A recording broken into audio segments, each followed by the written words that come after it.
नमस्कार, live news में आपका स्वागत है। बिहार सरकार ने आज जीविका परियोजना से जुड़े सभी कर्मचारियों और अधिकारियों के लिए ऐतिहासिक राहत का ऐलान किया है। राज्य सरकार ने कर्मचारियों के वेतन में 10 से 30% तक की बढ़ोतरी का फैसला किया है, जो 1 अप्रैल 2026 से प्रभावी होगा। इस कदम को कर्मचारियों के हक और कामकाज के उत्साह बढ़ाने की दिशा में अहम माना जा रहा है। जानकारी के मुताबिक राज्य और जिला स्तर पर कार्यरत अधिकारियों और कर्मचारियों के वेतन में 10 से 15% तक की वृद्धि हो गई है। वहीं ब्लॉक स्तर के कर्मियों को सबसे अधिक लाभ मिला है। Block project manager, theme tech प्रबंधक, क्षेत्र समन्वयक और सामुदायिक समन्वयक सहित अन्य कर्मियों के वेतन में 20 से 30% तक का इजाफा किया गया है। इसके अतिरिक्त सभी यंग प्रोफेशनल को हर महीने 5,000 रुपये की सीधी बढ़ोतरी की जाएगी। सरकार ने काम के बंटवारों में भी बदलाव किया है। एक सामुदायिक समन्वयक को एक ब्लॉक में 3 ग्राम पंचायतों की जिम्मेदारी सौंपी जाएगी। प्रत्येक ब्लॉक में 2 क्षेत्र समन्वयक तैयार रहेंगे। अतिरिक्त मानव संसाधन को आजीविका संवर्धन कार्यों और जीविका निधि के संचालन में लगाया जाएगा। शहरी क्षेत्रों में कर्मियों को संस्थान निर्माण, प्रशिक्षण, वित्तीय समावेशन और रोजगार से जुड़े कार्यों की जिम्मेदारी दी जाएगी। सभी जीविका कर्मचारियों को 5 लाख रुपए तक का मेडिक्लेम बीमा भी प्रदान किया जाएगा, जिससे कर्मचारियों की स्वास्थ्य सुरक्षा सुनिश्चित रहेगी।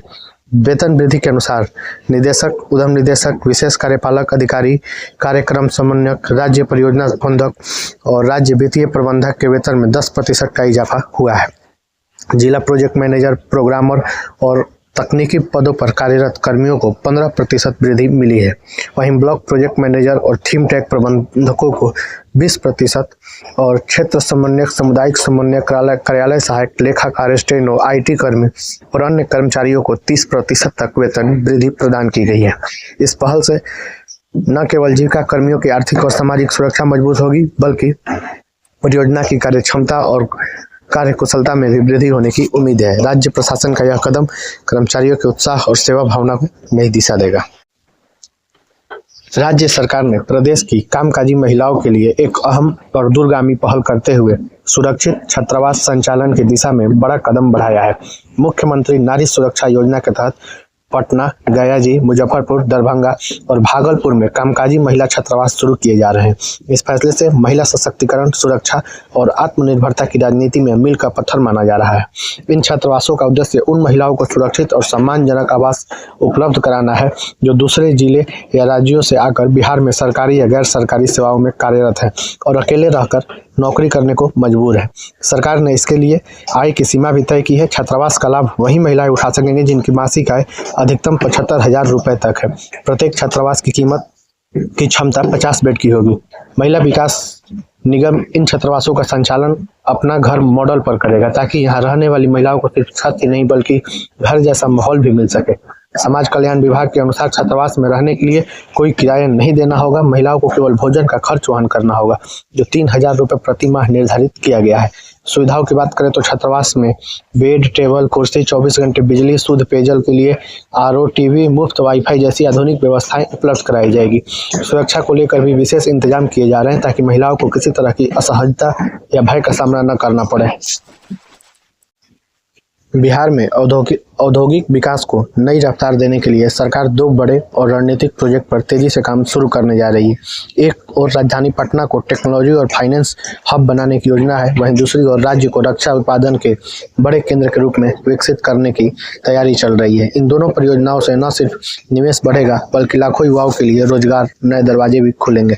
नई सरकार के गठन के साथ ही पटना में गुजरात की गिफ्ट सिटी की तर्ज पर अत्याधुनिक फिनटेक सिटी बनाने की कवायद तेज हो गई है। इसके लिए पटना जिले के फतुहा अंचल के जैतिया मौजा में 242 एकड़ जमीन को चिन्हित किया गया है।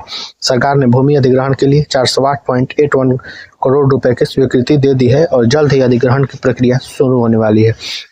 फिनटेक सिटी पूरी तरह से इंडस्ट्रियल कैंपस के रूप में विकसित की जाएगी, जहां IT कंपनियां, बैंकिंग और फाइनेंस संस्थान, fintech startup, hi tech manufacturing unit और इनोवेशन हब एक ही परिसर में मौजूद होंगे। सरकार का लक्ष्य राज्य में वित्त, बीमा, बैंकिंग और टेक्नोलॉजी से जुड़ी कंपनियों को आकर्षित करना और युवाओं के लिए बड़े पैमाने पर रोजगार के अवसर पैदा करना है। इस प्रोजेक्ट से पटना को पूर्वी भारत के प्रमुख टेक्नोलॉजी के हब रूप में स्थापित करने की उम्मीद है। दूसरी बड़ी पहल रक्षा क्षेत्र से जुड़ी है। केंद्र सरकार से मंजूरी मिलने के बाद बिहार में डिफेंस कॉरिडोर विकसित करने की तैयारी अंतिम चरण में है। यह यह कॉरिडोर रक्षा उत्पादन, मैन्युफैक्चरिंग और अत्याधुनिक सैन्य तकनीक पर केंद्रित होगा। पहले चरण में मुंगेर, कैमूर, बांका, जमुई और अरवल में ऑर्डिनेंस कॉरिडोर विकसित किया जाएगा। इसके अलावा भागलपुर, मुजफ्फरपुर, शेखपुरा और सारण को संभावित स्थान के रूप में चिन्हित किया गया है। डिफेंस कॉरिडोर के तहत एक फैक्ट्री की स्थापना में लगभग 1500 करोड़ रुपए का निवेश अनुमानित है। यहाँ AK-47 जैसी अत्याधुनिक राइफल, मशीन गन, गोला बारूद, तोप के गोले, रॉकेट लॉन्चर, ड्रोन और वाई मॉड्यूलर चार्ज सिस्टम का निर्माण किया जाएगा। वाई मॉड्यूलर चार्ज सिस्टम फिलहाल देश में केवल नालंदा जिले में बनता है, जिसका इस्तेमाल तोप और भारी हथियारों की मारक क्षमता बढ़ाने में होता है। सरकार के मुताबिक यह ऑर्डिनेंस फैक्ट्री कॉरिडोर न सिर्फ देश की रक्षा क्षमता को मजबूत देगा, बल्कि बिहार में 1 लाख से ज्यादा लोगों को प्रत्यक्ष और अप्रत्यक्ष रूप से रोजगार की उपलब्ध कराएगा। फिनटेक सिटी और डिफेंस कॉरिडोर, ये दोनों प्रोजेक्ट बिहार की आर्थिक दिशा को बदल सकता है। दोस्तों, आपको ये खबर कैसी लगी? कमेंट बॉक्स में अपनी राय जरूर लिखिए। साथ ही वीडियो को लाइक, चैनल को सब्सक्राइब जरूर करें।